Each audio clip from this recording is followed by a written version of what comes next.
ఇప్పుడు మనకి అంటే కొన్నిట్లో మనకి నూనె పంటల్లో వాటిలో సల్ఫర్ ఆక్సిడైజింగ్ బ్యాక్టీరియా కావాలి మేడం. అంతే అది కూడా వాడుకోవచ్చు. Sulphur oxidizing, iron oxidising.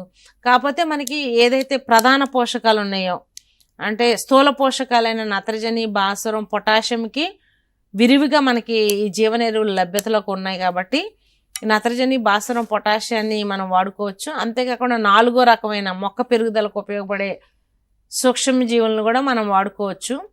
ఈ యొక్క జీవన ఎరువులను వాడుకునేటప్పుడు అన్ని రకాలైన సూక్ష్మజీవులు కలిపి వాడుకోవచ్చు. ఈ కలిపి వాడడం వల్ల ఏంటంటే వాటిలో యొక్క సమీకృత ఎక్కువయ్యి మంచిగా పనిచేస్తాయి. ఇప్పుడు ఏమంటున్నామంటే ఓన్లీ ఒక్కటే నత్రజని స్థిరీకరించే సూక్ష్మజీవిని వాడుకున్నట్లయితే మనం వాడుకునే కలుపు మందుల ద్వారా కానీ లేకపోతే కీటకనాశనాల ద్వారా కానీ అభ్యంతరం కలుగజేసి ఆ యొక్క సూక్ష్మజీవులు చనిపోవడానికి కారణం అవుతాయి. తేమ శాతం లేకపోయినా కూడా నష్టం కలుగుతుంది. కాబట్టి 4 రకాల సూక్ష్మజీవులను ఒకేసారి వాడుకుంటే మంచిది. కాకపోతే రైతు సోదరులు కొన్ని మండలాల్లో లేకపోతే చాలా గ్రామాల్లో ఈ యొక్క సూక్ష్మజీవులు అందుబాటులో లేవు కాబట్టి కేవీకేస్ ద్వారా కానీ డాట్ సెంటర్స్ ద్వారా కానీ లేకపోతే మీరు ఫార్మర్స్